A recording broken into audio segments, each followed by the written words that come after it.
Hello again, friends, and you are my friends, and welcome to your Sunday's Talking Town, the place where we're going to discuss yesterday's 1-1 home draw to Leicester. Plenty to get through. VAR, refereeing decisions, obviously a good goal by Leif Davis, a really well-worked goal. So lots to cover, and whatever you're thinking, whatever you're feeling this afternoon, please do let us know in our live chat. There'll be a link literally in about a minute, 2 minutes time. Let's get straight to the heart of the matter.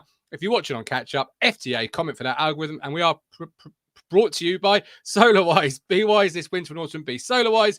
Get a free roof check from Shane at SolarWise 01206 628 544. They do building work, roofing work. Obviously, you'll do solar panels. It's in the name, isn't it? SolarWise. All work taken out by accredited roofers, builders, etc. So do give them a call at 01206 628 544. There you go. And he said the wrong number there. Let's get some comments. We've got Colin. We've got to remember this. I'll start again. I'm very amped up today, as you can tell, because I'm going to be honest, seething. Colin Plum, we've got to remember that we haven't been beaten in 50% of our games. Not too bad. Eric, it was a lousy and anguish weekend for me, but don't look back in anger. Town are in good hands going forward. Come on, you Blues. Andy says, how can Cooper say Leicester deserved the win? Well, he is the Leicester City manager. So, he is going to err on their side, I guess. Streaky, I've never been that one that moans and blames referees, and he swears a lot. That is VAR was supposed to be end all that. But how can we look at today, shrug, and say, oh, well? And Sam says, yes, ref was poor, but if we could hold on, we would have an extra 4 points. Yeah, we are getting into that. I wouldn't let us walk my dog territory, Matt, because we can't hold on to a lead. How are you, first of all? You well? All right, thanks. I've been gardening this morning. I was telling you about this earlier, wasn't I? Which I'm not, it's not really my skill set, to be honest, but it's thirsty work. So I just had to quickly make a cup of tea. Breaking news from Mike Woods. Ipswich women are winning 1-0. Scored within a minute. Natasha Thomas, 1-0. In the FA Cup. Hold on to a lead better than... Yeah, exactly. Yeah, that's what we think of it. Playing MK Dons, who they beat 13-0 last week. Oh, wow. That's a scoreline. Curtis says two other main things yesterday's performance. McKenna's time of this. I'm so amped up today, Matt. As can you not tell? Really take a moment. Take a breath. And chill. I can't. I'm seething. I've never woken up, and I nearly tweeted this morning. Now, when I tweet, it's serious because I usually refrain from tweeting anything. If you look at my social media feed, it's very rare. I noticed that. Yeah. And I woke up this morning, and normally a day after a game, you're a bit removed. You're a bit more in a more contemplative manner. You're more thinking about different things. I woke up today. First thing I saw on social media was that video of Connor Chaplin, and I was seething again. And I've never normally started a show seething, but I am. Let's talk about it, right? I'll just drop a link in a second because I know fans want to have their say. Yeah. What is going on? Yeah, I totally agree with you. I was up on my feet shouting pen, and then in the same passage of play, Phillips gets sent off, doesn't he? So I mean, it was a double blow. Yeah, VAR's not our friend, is it?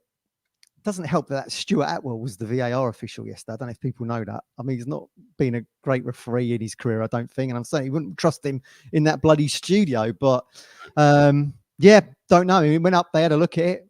It wasn't given, but it looked a stonewall penalty to me, and that's the second time now we've lost that because obviously, third time really. I mean, look, everyone was 50-50 over whether the Everton one was. Certainly Leif Davis at Manchester City was one.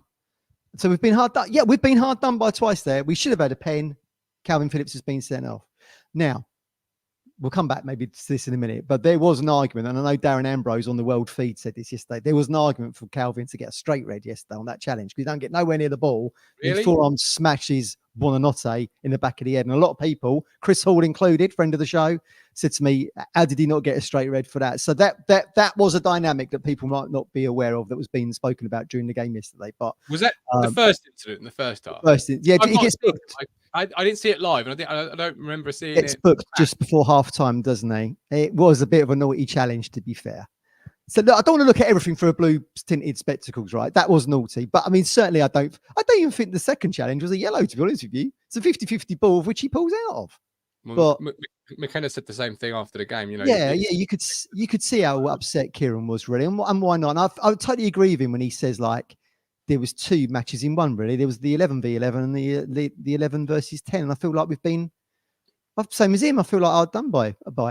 Yeah, it was a very good performance. It was a shame we didn't have that level of performance performance against Everton, who then go to St Mary's yesterday and lose 1-0 to Southampton. It's a shame we couldn't have done that. I think that performance yesterday would have given at least a point against Everton, maybe 3, but it should have garnered 3 points yesterday.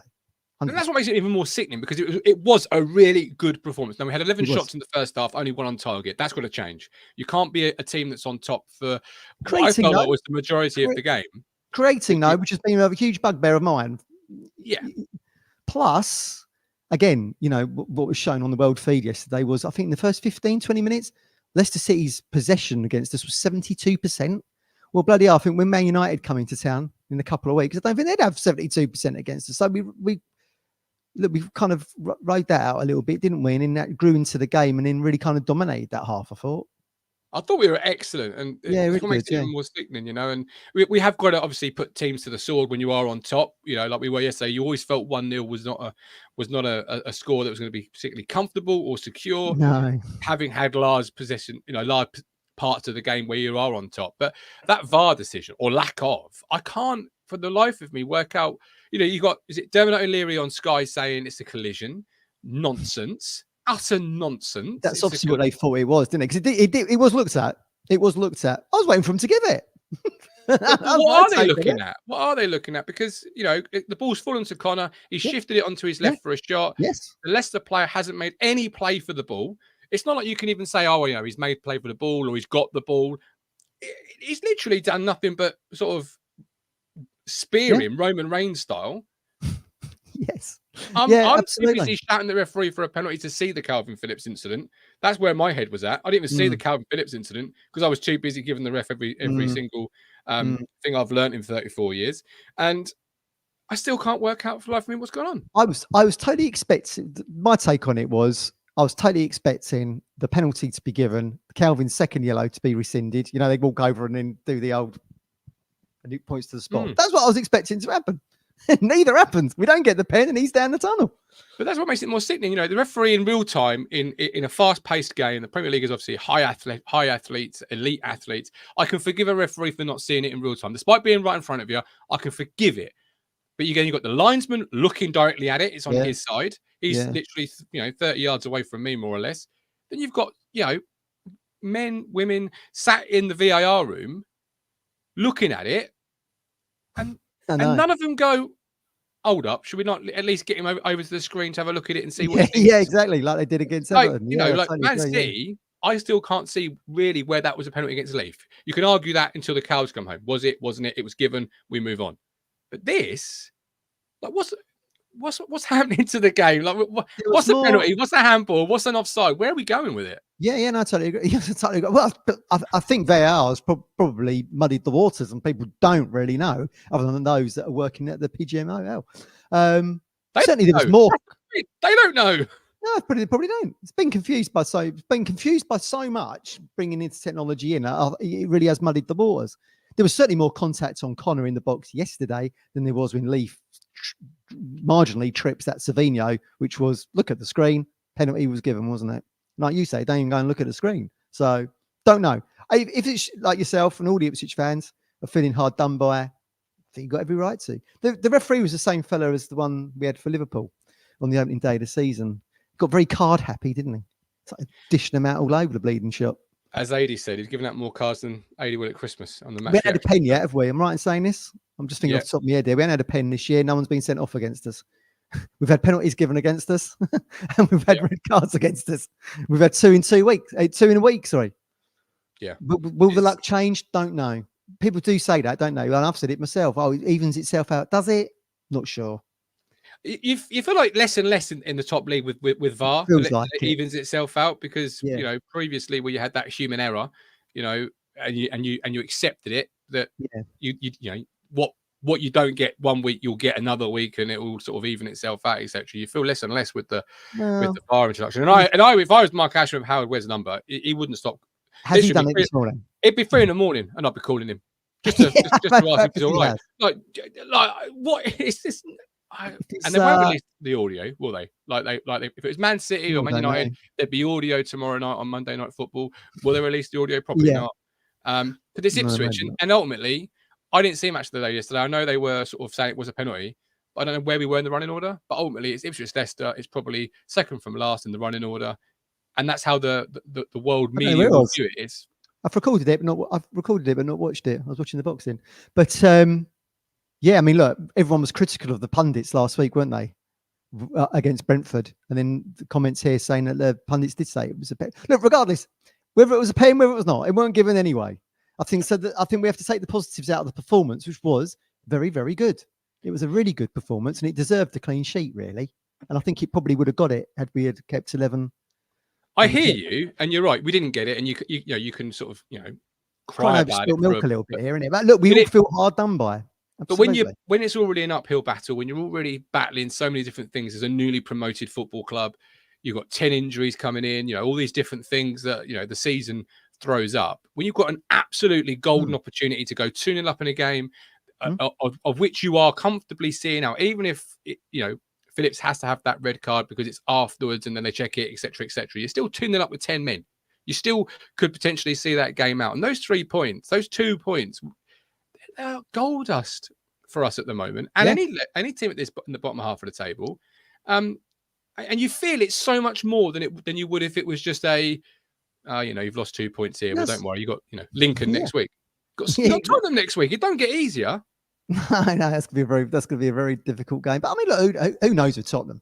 As I said to Crunch on the phone last night, they're flaky. They can be flaky, can't they? They beat West Ham 4-1. Who knows? We might go there and do. Last time I was at Spurs, Alan Armstrong header last minute. We beat them 2-1. They were down to 10 men that day. I remember Teddy Sheringham. So you don't know. Certainly, I think looking at positives, we play like that against Man United in a couple of weeks. I think we'll give them a really good game. And like I said earlier, the possession that Leicester had in that first half of the first half, before we actually grew into it, I wouldn't expect Man City or Man United to be 70% plus possession against us. So. There were lots of positives, but yes, very, very frustrating. I mean, maybe 1-1 was the writing on the wall, wasn't it? We had that result against them twice last season, and they looked a good team, though. They didn't look like a relegation threatened side. Well, they're not a relegation threatened side, are they? I mean, they're pushing into mid-table a little bit now, I suppose, but they looked a good outfit, I thought. Yeah, they did. Yeah, no, it was a really good game. Really good game. Mostly which we were on top. We were creating chances, albeit, not really threatening their goal in terms of shots on target. Creating those is the important thing, isn't it? Because that has been an issue. And now you're seeing it. And he actually, with 2 pivotal players, not that much in the game. I didn't think Delap was too much in the game. Neither was Smodix. A lot of it was coming through Amari and Connor. Connor back in the fold, which we called for. Yeah, I've dropped the link, so please do click it if you want to come on and have your say about anything from VAR to referees to performances of individuals. There's lots to talk about and lots to get through. Great comments coming. Apparently, we were last on Match of the Day, which is exactly where I say we are in. If it was a Man City situation or a Chelsea situation, you'd be hearing about it until the cars come home. Because it was Ipswich Town against Leicester. It's sort of buried. It's sort of probably page 33 in a newspaper. Do you know what I mean? It probably got buried a little bit because of the big story that is Bournemouth beating Manchester City. But then I wonder what the odds are. What was more likely, Bournemouth to beat Man City or Ipswich to beat Manchester United in a couple of weeks? Interesting. It just goes. They say there's no easy games in the Premier League. Hopefully, Man United will find that out when they next come to Portman Road. Yeah, absolutely. Rob says Leicester fans, it was a penalty. Enough said. Yeah, it was. And if you want to come on and have your say, please do so about the VAR and the penalty. The 3 behind the striker, big positive. Loved it. We've called for it for a while on here. We've said that would give us a better balance, and it really did. Amari had a great game, probably his best in the Premier League out on the right. Connor, I've said it yesterday and I'll say it again, is our best number 10. At this moment in time. Why weren't he featuring after Liverpool then? Because no one asked that question, did I? Well, McKenna likes Amari as the 10, and he's only played Amari out wide on the right because you've got Connor who's come in and done fairly well, got his first assist last week. You've got Benny now out injured. He views Amari really as the 10. He does. And Connor only got in the side last week because Amari was ill. Yeah. And it's hard to drop a player who gives his first assist in his first game. I guess his chance. Yeah, it shows you what, as people have said previously on the show, shows you what McKenna thinks of Connor. Gave him wasn't even in the starting 11 originally against Brentford. Gives him the armband, puts in a really good performance. That is someone who's taken their opportunity, gets the assist, played well again yesterday. He's like, you can't be dropping Connor Chaplin at the moment. He's had 2 really good games. Absolutely. Yeah. What I really like about Connor is he's a busy number 10. He's all over the he's all over the pitch. Yeah. He's got really good ball control. And he's quite strong, considering his stature. He's a really strong player who can hold that ball up. But it's his busyness. And and I noticed that against Everton with their players, their midfield players particularly, were always busy. They covered every blade of grass and they were involved in everything. You like that, didn't you? And I remember you saying you get that with Connor. You get that with him. We used to say that, didn't we, when we was in League One and the Championship, I suppose. It's kind of waspish. He sort of buzzes around in that kind of final third, doesn't he? I still maintain, you can agree with me or not, I don't care, but if you're watching it, I still maintain he can strike a ball and volley a ball as good as anybody in the top flight, I would say. All right, Haaland, he's a robot. But Chaplin, he had a couple of good chances yesterday, didn't he? He strikes that ball sweetly. Give him that chance. Look at the goals he used to score from corners. The ball comes in to that kind of area around the near post, just out from the penalty spot, volley, goal. Good header of the ball as well. He does lots of things really well, Connor Chaplin. And, the fact that I think he's such a model pro is why he's taking his chance. Yeah. He knew he was out on the bench. He's taking his chance off the back of Amari being ill. Now we're talking about him being undroppable. He's had 2 really good games, I think. Yeah, I completely agree. And you got Amari out on that right hand side as well. Better there. He's better. Look at the impact he had yesterday. Well, look at the impact he had, and then the impact Wes had. Because we're talking about the Leicester goal. Wes just bounced off that Samari like he was in the bloody WWE getting squashed. That was the only downer for me yesterday was the goal. I mean, as Moulsey broke, look, you saw the best and worst of Moulsey yesterday. The pass to Leif Davies, fantastic. Again, we talk about exactly, chef's kiss, fantastic pass. And then why he didn't run down when he breaks over the halfway line? Why he didn't run down and we either put the ball out for a throw or down to the corner flag to kill the time? Yeah, he goes back on himself. That Samari brushes him off. He brushes off Wes like he ain't there, and the ball's in the back of the net. That was the only downer yesterday. Shame. Yeah, shame. That goal's a disaster. Because I'm a fan of both of those two players, but I felt like they weren't strong enough, really. Shame. Yeah, I thought that the ball over to Davis was absolutely sublime. Sublime to see him, sublime delivery. Davis's finish is out of this world, really. First time on the volley. Side foot volley, too. Yeah, in the back of the net, I was sort of out of my chair spinning. It was one of those moments like, oh my God, what a goal. But yeah, you're right. I can see what Morsey's thinking when he breaks away. Breaks away to the halfway line. Someone behind him, I'll give them the pass there and we'll break forward. Well, no, he's looking to win the free kick. He's turned onto the ball. He's waiting for the touch. With this ref? But I could see he's thinking because he broke away towards me, towards the copper stand. Right in front of you, wasn't he? When he looked around and saw himself all alone. I could see he's thinking. He got to the halfway line. He turned his body position, waited for the touch, went down, tried to grab the ball, I think, from memory, because most players do when they've gone down and expect a free kick. But sadly for him, the touch never really came. And he fell onto the floor and away they went. It wasn't a foul, that one. I won't criticise the referee on that one because from my angle, from the cobbled, it was not a foul. As much as I wanted it to be a foul. Yes. Yeah, he wasn't strong enough in holding that ball up, like you say. And Wes bounced off that Samari like he weren't now. And then as soon as they started breaking, I was thinking they're going to bloody score. And that Chris, if you watched our Meet the Opposition show, said Jordan Ayew's really good off the bench and coming into attacking positions. And most likely O'Shea and Burgess, he plays the 1-2 with Vardy and Vardy passes through those two. I thought Burgess played well yesterday. The jury's still out for me on O'Shea. O'Shea was immense. That was the one split second where he scored. First half. Should have scored, but he was immense. No, really, I really, really liked O'Shea's performance yesterday. That one split second is not, not ideal, but that's what happens at the top level. That one split second costs you. Again, though, it comes back to what we said Friday night, where we think the same players are doing well. You've got to be so good over 90 minutes. All right isn't enough. Isn't enough, is it? I do wonder. I would like to see when Axel's back, and the rumour is he could be back for Man United. I'd like to see him in that right back berth. I was discussing this with Crunch on the phone last night. He says he's still right back for me. His true position is a centre half. There's question marks over O'Shea and Wolfenden for me. I'd like to see Axel given that chance, given that's actually his natural position. But you won't see it. Axel's position is a right back, but Johnson yesterday, keep playing like that. Very good. You're going to give Axel a challenge because he was very good yesterday. Very good. Nice little tandem with Amari. And I've said, I think he's quite a functional right back, Johnson. But you rightly said, You don't want people rocking up to Portman Road thinking, "Oh, Ben Johnson's in the side playing right back." But they did. They did yesterday. You could sense it a little bit. They ain't saying it now, are they? This is the fickleness of fans, right?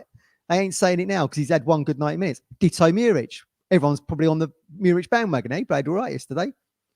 No calls for Walton in the comments today, is there? Because he's played well. No, but I hate the word fickle because I think all fans just want the same thing. Because I called you this yesterday.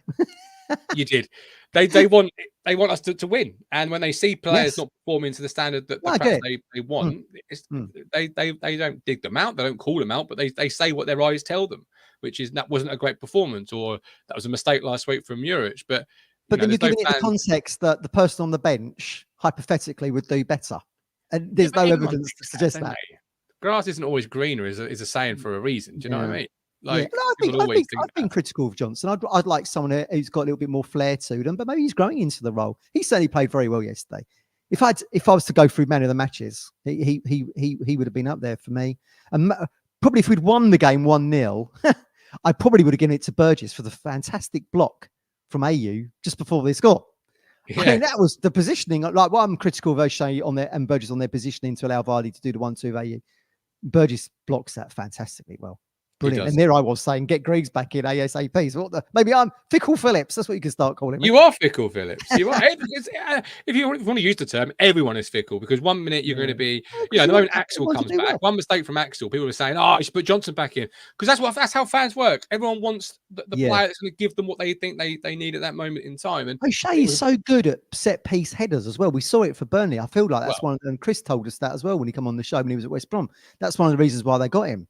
I think the set piece threat from corners, because he's so good. And he's not the tallest of centre halves, is he, O'Shea? But he gets up. I was up. I thought that was going to go in. Couldn't believe it went wide. So good. I wouldn't say so good. I wouldn't say so good until he scored a goal from a set piece. I'd say good.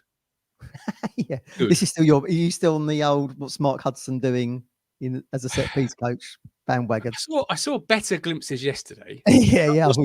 We still haven't scored a free kick since Darren Curry laced up boots. And we haven't. You get a free kick on the edge of the 18-yard box. And is anybody sitting there confident this is going to go in the back of the net? I agree with you, because that could be the difference in what is a point and free. Because if you curl one in from 20 yards, like for example when Broadhead scored. Well, do you remember when we drew 2-2 with Sheffield in League One and we scored 2 free kicks that day, didn't we? Broadhead and Leif Davis. Yeah. We need those kind of finishes around the box really in the Premier League in order to go from a 1-0, we're a bit nervous, Leicester could get back into it, to having the cushion of 2-0. And there was multiple chances yesterday to do that, wasn't there? Don't feel like there's anyone there with a strike for me. I'd give it Leaf, me. Just Mark Venus it, Leaf. Just stick it, hard as you can. Missing. Aim for the draft excluder and just see if you can get something off him. Well, I mean, I was there on the opening day when we were back in the Premier League 3-1. We took the lead through Venus, absolutely drilling a free kick. Yeah. Could do that next week at that stadium, couldn't we? It's a beautiful stadium for those that are going to be. That's what you need against those teams, actually, isn't it? If you do get an opportunity of a set piece against the Tottenham away, a Man United at home, or what have you, that could be the difference between a draw and a defeat, for example. Particularly at this level, that's why they're employing set-piece coaches. But it's funny you mentioned the Burgess incident, because I was going to mention one thing I'd probably be working on this week in training, which seems very minor and very not that serious. And perhaps I'm not that serious. Tactical fouls, right? If we're going to make tactical fouls, let's get the guy on the floor. Caillou's got a book. He tried it. I was going to say he tried it, didn't he? Get him on the floor, right? Because they got that. That's where the Burgess incident came from. Like you're going to take one for the team. Anybody. Get him on the floor and then at least earn the yellow card, because he got the yellow card for effectively holding onto the guy's legs for 2 seconds and then letting go. Yeah, exactly. Bring him down. Hold on, hang on. I'm up. Did I disappear then? Am I back? You did for a minute, yeah. You did. But, I just pressed a random button. Sorry. Important situation. Like Wes there gets bounced off. He's gone. He's gone. It's down to me. It's down to me. AD says block of the season from Burgess. Daniel Hill, O'Shea has to be going for the far corner. Yeah, he has, Daniel. You're absolutely right. Got to go for that far corner header, which led to the penalty incident. Good game overall, same with Johnson. Showing that Burgess block was the warning to coin a phrase. We did not learn the lesson. No, we certainly didn't. And Matt's not learned the lesson from Dagenham Dave's internet. Dagenham, what's going on there? I pressed a random button on my keyboard and suddenly I've disappeared. Don't press buttons. What's going on now? Don't press any buttons. Don't press pressing any buttons. I'm back, anybody. Where were we? Cahost. Yeah. The tactical foul. Yeah, exactly. Exactly. Yeah. What was the feeling yesterday? Because we was all debating, weren't we, whether or not Cahoust and Phillips would stay in the two. It was always written though Morsey would be back, and Morsey. Well, it's going to be Morsey. It's going to be Morsey and Cahoust moving forward, isn't it? For Spurs, or certainly. Massimo. Does Massimo get thrown back in? And when was the last time he played a game? Liverpool? A couple of weeks ago. Yeah, would be. But he's obviously back nearing fitness. I think he was on the bench yesterday from memory, if I remember rightly. So Yes. you've got that option. You've got that option. Jack Taylor's back after international break. But I suppose, a bit of Murphy's Law is that the situation was Jens was stood up ready to come on the football field. Leaf goes down. And then for some reason they tell Jens Koyes to sit back down, which I couldn't work out at the time, because you've got 5 subs. You've got 3 opportunities to make those 5 subs. What would it have made a difference if you had brought Koyes on and then Davis has to go off? They were going to take Phillips off, I would have thought. This is just before the red, isn't it? Yeah. So why did that situation change? What happened? Why did Leaf going down change something in McKenna's mind to tell Jens to sit back down? I guess tactically, if Leaf has got to come off, then you've got to think about who's going to drop into who would be dropping Townsend, wouldn't it? into left back. Maybe. I don't know. Odd one that. They didn't. I wonder if they asked that in the press conference. I don't know. Probably Certainly, not. I've not seen anything around that. These are the kind of things I would be asking if I was in a press conference. Yeah, me too. Yeah, little intricacies like, Yeah, because certainly Phillips is going to come off. That's another bit of a bugbear, really. Doesn't complete 90 minutes, which is odd.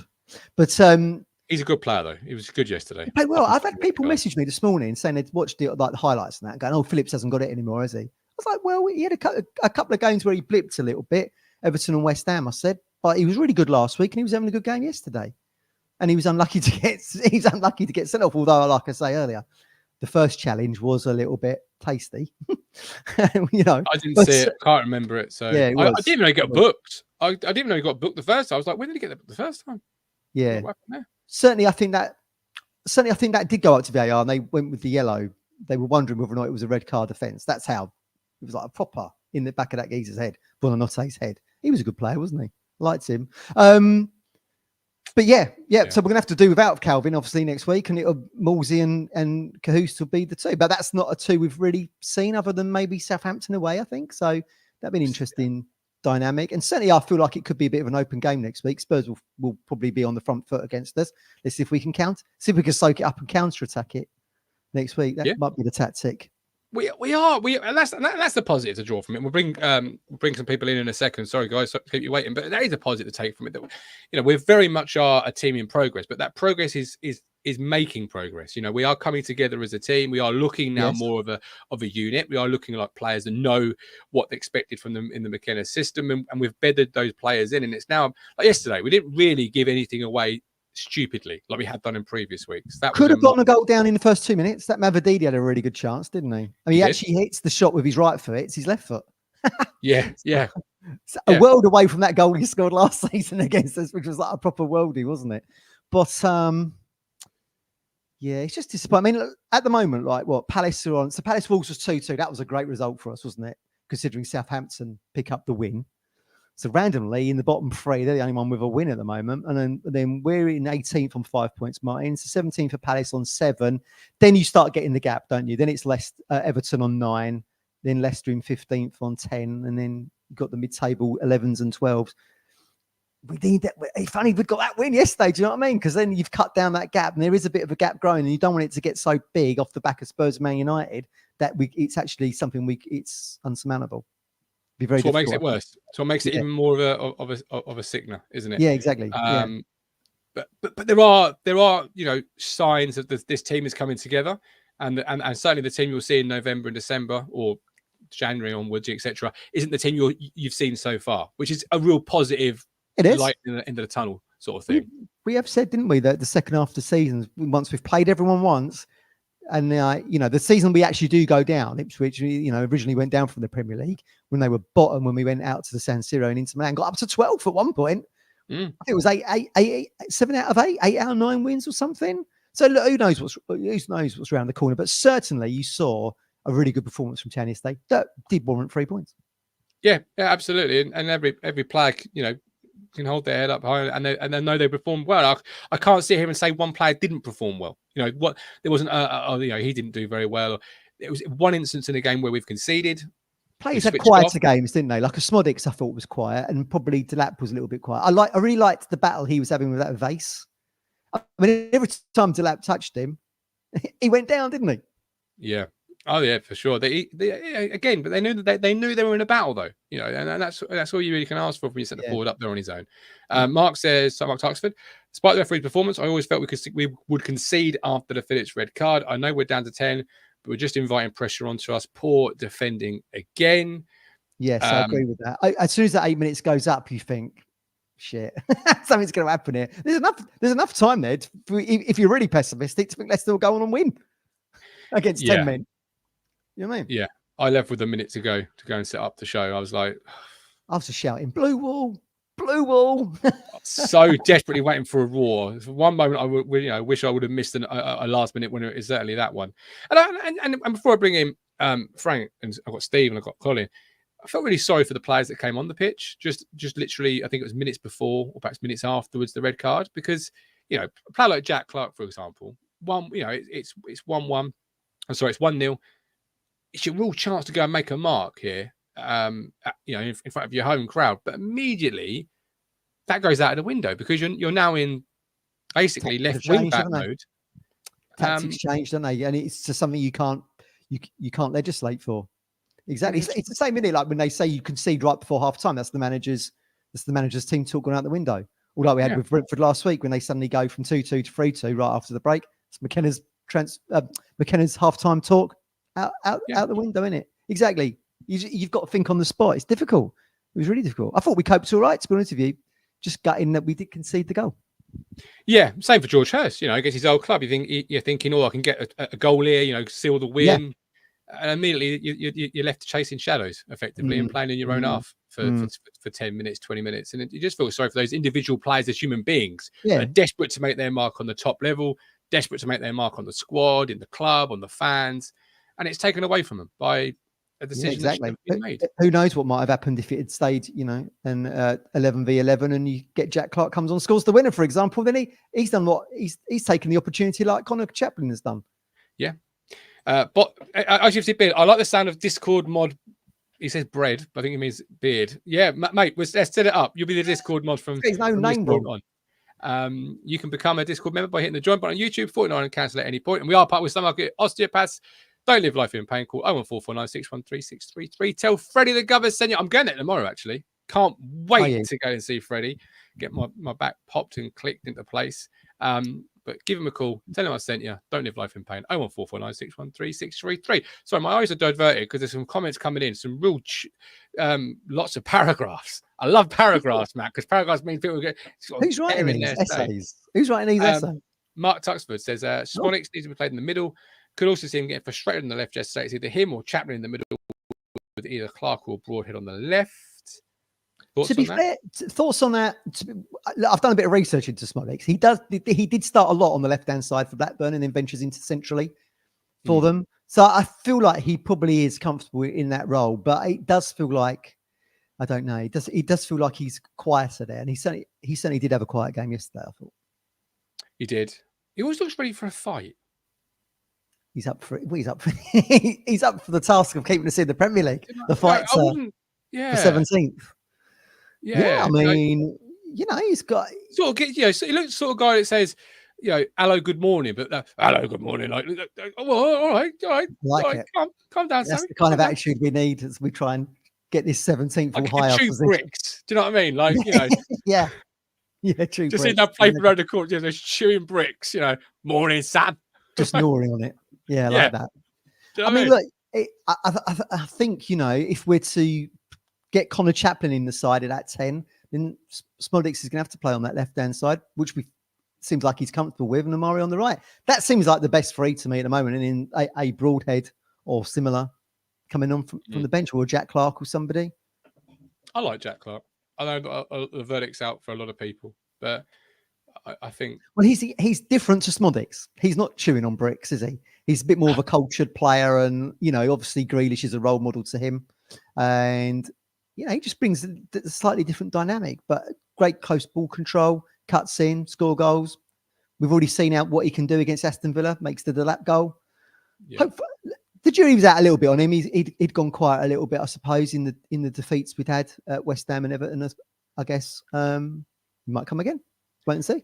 Is it easy for anybody to look good at the moment? You know, when you are getting beat and you're not performing well, it's a really difficult place for a new player to come in because you're not going to look acclimatised for one thing. This defeat, is something we haven't legislated on. Maybe Ben Johnson, for example. He's been part of the furniture since he was a kid at West Ham, and now he's come to Ipswich, and it's completely different. You're out of the big city, you're not living in London, you're in rural Suffolk. Yeah, you got to acclimatise to it a little bit. But maybe as they do acclimatise, you rightly say, and we get into the second half of the season, that's when people start growing into their roles in the starting 11. Hopefully, good player though. Oh, Jack Clark and Sammy Smollett both going to be really good players for this year. Very good. You see glimpses like Jack Clark come on yesterday. I don't know if he won the header or if Hurst won the header and flicked it onto him. I think it was Hurst onto him, and it's just little bits like that. Little singular moments, but you can take them as signs of confidence. And Mark says, finally, before I bring in Frank, round pegs, round holes, and Mario is much more effective on the right where he can use his trickery and come inside. I know. So I've been calling it for like 3 weeks, and the 10 he holds onto it too long, whereas Smolix is a more bullish. I like that word, bullish. Yeah, bullish. That's a very good word. That's probably the word you were looking for earlier. Chewing bricks. He's bullish. Yeah. But do you know what I mean? Like, just a player up for the fight, which is what you want. A player always. You certainly do. You certainly do at this level. ITFC Beers gifted 10 Talking Town memberships. Beard, you're a legend. Said Steve should be on every week. I won't read the rest of Hamish's comment out, but Steve should be on every week. And Hamish, I agree with you. Yeah, very good. Let's set him up for a camera and away he goes. Absolutely perfect. I think he would be a perfect addition to the team. I can't top that. Other than saying the only thing that is going down is this wonderful beer from Combat to Coffee. Combat to Coffee beers. We've got Colin's going to join me tomorrow as we do our Trevor Wymark tribute. To join us for that, doing a bit of research on it at the moment, so that's going to be a really good show. Let's, don't want that to be a sad thing. Let's celebrate someone who was a real town legend. So that's what we're going to do tomorrow, 8 o'clock tomorrow. Have you ever read the back of beer bowls? Like, I would say it's not really on my top of my to-do list. Well, it says here, like, a rich, full-body stout crafted with oatmeal chocolate malt, roast barley, and black malt, delivering notes of dark chocolate and freshly brewed coffee. Well, there you go. Right? Yeah. I can never taste these things. Well, it's all in the palate, isn't it? I would read the back of wine bottles. Obviously, I was doing that yesterday. Is that yeah? I bet you were. Is that you were drinking it? Like, when I was doing my shopping, I was like, well, let's get a little decent bottle of red here. So this apparently is going to taste like effectively a hot chocolate. It's going to be dark chocolate with freshly brewed coffee. Well, you'll drink it and then move back Wednesday or whatever. You can give you a review, can't you? Whether or not those notes came through in the taste. It's 5%, Matt. You won't see me Wednesday. I'll drink it tonight. You'll see me Thursday or Friday. I'm a bit of a lightweight, but anyway, I'm just reading it, trying to find this how you in the shirt, and I was just like, okay, back of beer bottles. Weird. There you go. We'll enjoy it anyway. Looks good. Yeah. Thanks for watching. It's been a really good show. Like, subscribe, all of that wonderful business. Come and talk in town member if you feel like this is a place for you to have town conversation and be a part of something. It's a good group. I like everybody. Matt likes nobody, so it all works rather well together. I like it. Look, there could be a new era with Beard on the moderation button, but we'll have to wait and see. Whether or not I'll get through the moderation, I don't know. Beard on moderation, Beep as a part of the Sunday team. This could be a whole new dawning, mate. This is a whole new dawning. The people have asked for it. Colin sadly can't get on, but we're back tomorrow, 8 p.m. Hopefully, Colin will have his technology working by then. But until then, the mogul, Matthew Phillips. I've been your host. Thank you for watching. Support Combat to Coffee. Check them out, obviously, when their stands there again and get involved in that. But thanks for watching, and I'll see you all tomorrow. I won't see you, but he'll see you tomorrow, 8 p.m. Bye-bye.